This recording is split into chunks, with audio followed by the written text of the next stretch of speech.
Jokes विनोद video शेवटपर्यंत पहा. मित्र असावा तर असा. मित्र: काय रे एवढ्या सकाळी कुठे?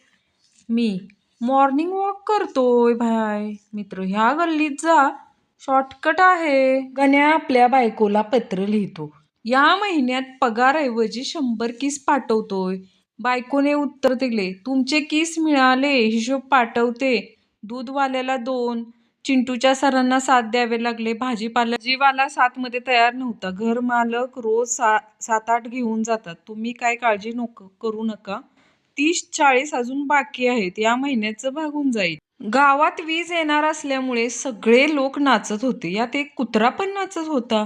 लोकांनी विचारलं, तू का खुश आहेस? त्यावर कुत्रा म्हणाला, वीज येईल तर खांब पण लागतील ना. एक मुंगी घाईत जात असलेली पाहून दुसऱ्या एका मुंगीने तिला विचारलं, अगं कुठे चाललीस एवढ्या गडबडीने? पहिली मुंगी म्हणाली, अगं हॉस्पिटलला चालले. दुसरी मुंगी, का? काय झालंय? पहिली मुंगी, अगं हत्ती दादा आजारी आहेत ना, त्यांना रक्ताची गरज आहे. मी रक्त देऊन येते. झंप्याच्या डायनिंग रूम मधील छत गळायला लागले. प्लंबर: तुम्हाला कधी कळालं? झम्या: काल रात्री माझं सूप 3 तास झालं संपेना तेव्हा. बंडोपंत: तुम्ही मला फसवलं. दुकानदार: का हो, काय झालं? बंडोपंत: म्या परवा तुमच्याकडं रेडिओ विकत घेतला. त्यावर लिहिलं होतं की ह्या मेड इन जपान हाय. मला वाटलं की खरंच इंटरनॅशनल रेडिओ आहे. दुकानदार: बरोबरच आहे की. बंडोपंत: मात्र सुरू केल्यावर तो म्हणतो की ऑल इंडिया रेडिओ हाय म्हणून. भारतात सध्या 4 प्रमुख समस्या आहेत: लोकसंख्या, भ्रष्टाचार, महागाई आणि सर्वात मोठी समस्या तरुणांना प्रत्येक आठवड्यात होणारी अगदी खरे प्रेम. एक बाई दुसऱ्या बाईला विचारले. पहिली बाई: तुम्ही गहू कसा आणला हो? दुसरी बाई: पिशवीतून आणला. पहिली बाई: तसं नाही हो, कोणत्या भावाने आणला?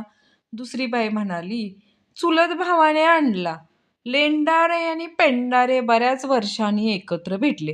पेंडाऱ्यांनी लेंडाऱ्यांची चौकशी करताना सहज विचारलं, काय हो, तुम्हाला मुलं किती? 14. बापरे, 14 मूल? सरकारी कुटुंब योजनेवाले कधी आले नाहीत का घरी?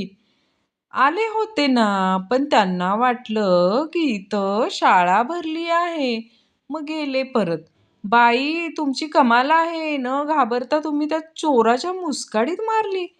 तो चोर आहे हे मला नंतर कळालं. मला वाटलं आमचे हेच आहे. पुणेरी झटका. एक माणूस पहिल्यांदा पुण्यात येतो आणि एका पुणेरी माणसाला विचारतो, अहो इथे शनिवार वाडा कुठे येतो? पुणेरी माणूस: हे पहा, इथे शनिवार वाडा येत नाही, तुम्हालाच तिथे जावे लागते. तिच्या प्रेमात झालो होतो मी पूर्ण वेडा. तिच्या प्रेमात झालो होतो मी पूर्ण वेडा. एक दिवस आली स्वतःहून जवळ आणि मला म्हणाली, दादा मला मुलगा झाला, हा घ्या पेढा. पत्नी: अहो मला पण तुमच्या सोबत अमेरिकेला यायचं आहे. का नाही मला सोबत घेऊन जात?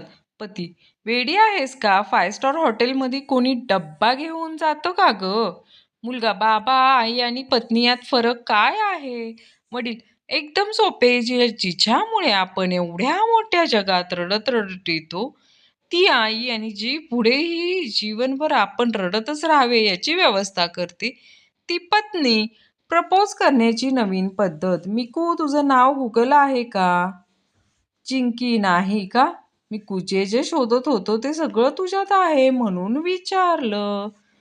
चिंगूच्या कॉलेजचा पहिलाच दिवस असतो. फॉर्म भरण्याचं काम सुरू असतं. सगळे रकाने भरता चिंगू कायमचा पत्ता या रकान्याशी थांबतो. थोडा विचार करतो आणि लिहितो, कायमचा पत्ता facebook.com.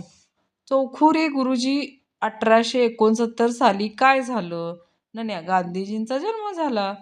गुरुजी: आणि 1873 साली काय झालं? नन्या: गांधीजी 4 वर्षाचे झाले. शिक्षक: तुला एखाद्या लढाईबद्दलची माहिती आहे का? चिंटू: हो. शिक्षक: कोणत्या? चिंटू: आईने घरातल्या गोष्टी बाहेर सांगायच्या नाहीत असे सांगितले आहे. एक साप दुसऱ्या सापाला: काय रे, आपण विषारी आहात का बिनविषारी? दुसरा: का रे? पहिला: नाही रे, आत्ताच माझी मी जीभ चावली बघ म्हणून विचारतोय रे. एकदा मुकेश आणि प्रकाश जंगलात जातात. अंधार होतो आणि मुकेश टॉर्च लावतो तर धप असा आवाज येत होतो. का? कारण की टॉर्च लावल्यामुळे प्रकाश पडतो. एक मुलगा त्याच्या प्रेयसी सोबत झाडामागे बसला होता.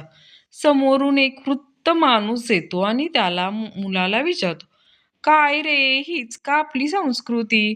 मुलगा म्हणतो, नाही आजोबा, ही तर जोशांची पल्लवी. अशा मजेशीर गोष्टी भारतातच होऊ शकतात. 10-20 वर्षापूर्वी वडापाव 1 रुपया आणि एस-टी-डी कॉल 7 रुपये होता. आणि आता वडापाव 7 रुपयाने एस-टी-डी कॉल 1 रुपया झालाय. एकदा एक तरुण हॉटेलमध्ये जातो. त्याला तिथला वेटर विचारतो, साहेब काय आणू, साधा डोसा, मसाला डोसा की पेपर डोसा? गृहस्थ, सध्या तरी मला फक्त आडोसा हवाय. माझ्या 2 मैत्रिणी एकदम मला शोधता आहेत. एकदा एक मुलगी मोठ्या डॉनवर केस करते आणि ते डॉनला समजते. डॉन खूप चिडतो आणि त्या मुलीच्या घरी जाऊन बंदूक दाखवून तिला धमकी देतो की केस मागे घे, नाही तर मारून टाकीन. मग काय होणार होतं? मुलगी जाते, ड्रायव्हर मधला कंगवा घेते आणि केस मागे घेते. पत्रकाराने एका जखमीला विचारले, जेव्हा बॉम्ब पाडला तेव्हा तो फुटला होता का? जखमी रागाने म्हणाला, नाही. बॉम्ब रेंगत रेंगत माझ्याजवळ आला आणि प्रेमाने म्हणाला, धप्पा. बाबा, राजू, हल्ली तू फार झोपतोयस. राजू, हो बाबा. बाबा, काय झालं? तब्येत ठीक आहे ना? राजू, हो बाबा. मागच्या रविवारी मी त्या भाषणाला गेलो होतो ना, त्यांनी सांगितलं स्वप्ने बघा तरच मोठे व्हाल, म्हणून मी झोपायला लागलोय. झोपलो तर स्वप्न पडतील ना. डॉक्टर, तुम्हाला मलेरिया झाला आहे. रुग्ण, डॉक्टर, खरंच मलेरिया झालाय ना? एकदा एकाला डॉक्टरांनी मलेरियाची औषध दिली, पण तो टायफॉइडने मेला. डॉक्टर, नाही, माझे रुग्ण मलेरियाचे औषध दिल्यावर मलेरियानेच मरतात. नवरा घरी आल्यावर, बायको, अहो मी आज ना जगातील सुंदर बाई बघितली. नवरा, मग काय केलं तू? बायको, काही नाही, थोड्या वेळाने मी आरशासमोरून बाजूला झाले.